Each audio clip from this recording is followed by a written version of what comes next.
Let's fast forward a little bit before I open our live lines for any questions the viewers might have, and talk about what happened on August 21st. Sundi, you were there.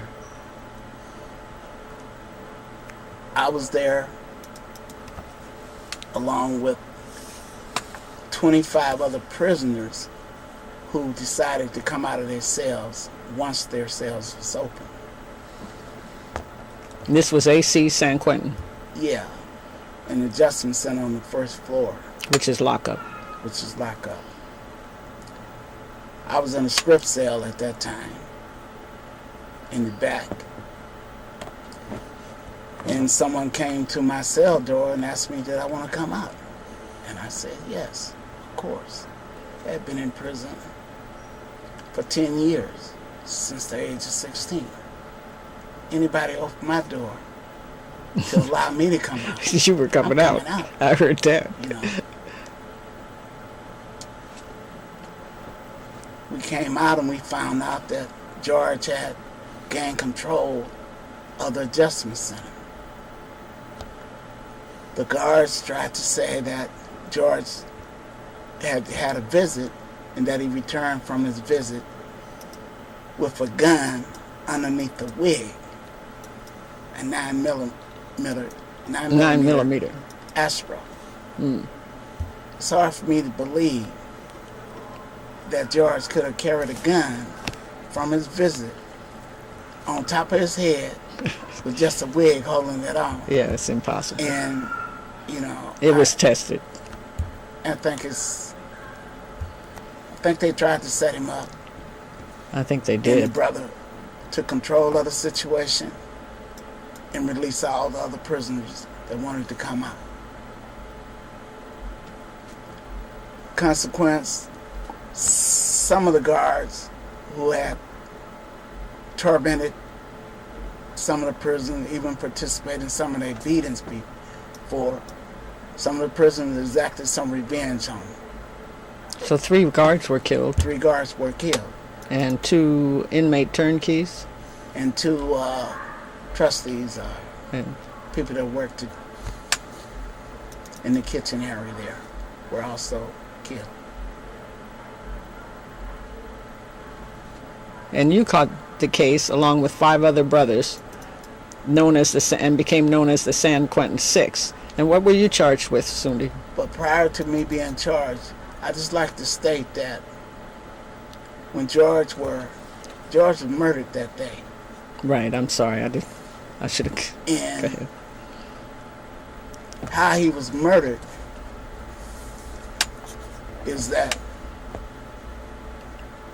the prison guards claim that George had fled to Adjustment Center and was running past 4A and down Troll's industrial area.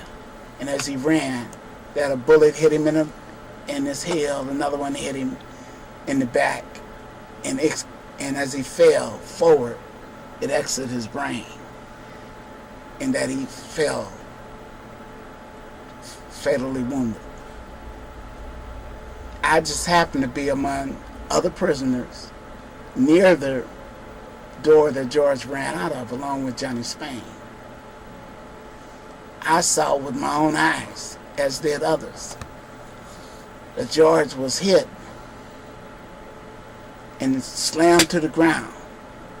There was even a little conversation between me and 2 other brothers where we thought he was hit at.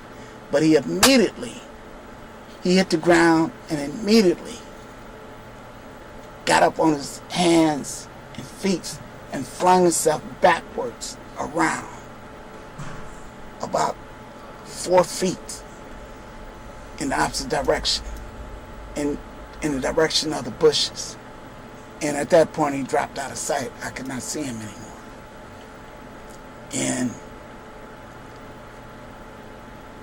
what's really deep about this is that the prison official have a version where he was shot, and as he ran, as he fell, the bullet exited his brain. Explain to me how a person who has been shot in the head, in the brain, in the back and in the brain, could get up, throw himself, physically lever himself, and throw himself about 4 or 5 feet. Right. So he was from a stretched out position. It's impossible. Right. So in my mind, at some point after he was wounded, they shot him in the head. Right. He was executed. He was executed for his revolutionary belief. And in fact, the guards was probably angry that they had lost some of their folks. But you got to remember, George lost his brother Jonathan. On August 7th. George lost on January 13, 1970. He lost W.L. Nolan. You know, Cleveland Edwards, Jug Miller. On Shot the 7th dead of August. by a tower guard, shot dead. On the 7th of August in 1970, the same year. No, He the lost his previous brother. year. No, the same year that the 3 other W.L. Nolan Oh, was same killed. year. Oh, yeah, exactly. And Jug Miller and Cleveland Edwards were killed. The same year. Later in 70 in August. Yeah, in August, August the 7th, he lost his dearly beloved brother, Jonathan, right. 17 years old. William who tried to Christmas free and him. James McLean. And As he well. lost William Christmas, who was one of his closest associates, one of his Right. closest comrades, Yes. you know, on Yes. that particular day.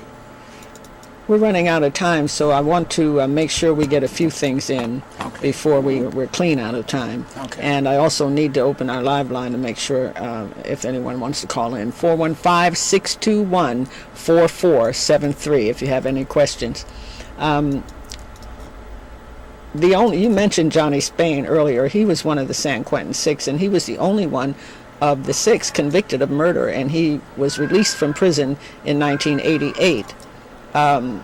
Everyone else has been released. You were acquitted, I believe. Everyone but, I'm getting there. Don't worry, I'm not going to forget Yogi. But you were acquitted of assault, were you not? I was acquitted of, we was all accused of 5 counts of murder. Okay. And some of us was also accused of assault. And that's one of the charges I was accused of. Right. And the only one of the San Quentin Six remaining in prison who has been in lockup since 1969 is Hugo Pinel, also known as Yogi Bear. And Yogi, of course, and you are close, and I'm close to Yogi. I've been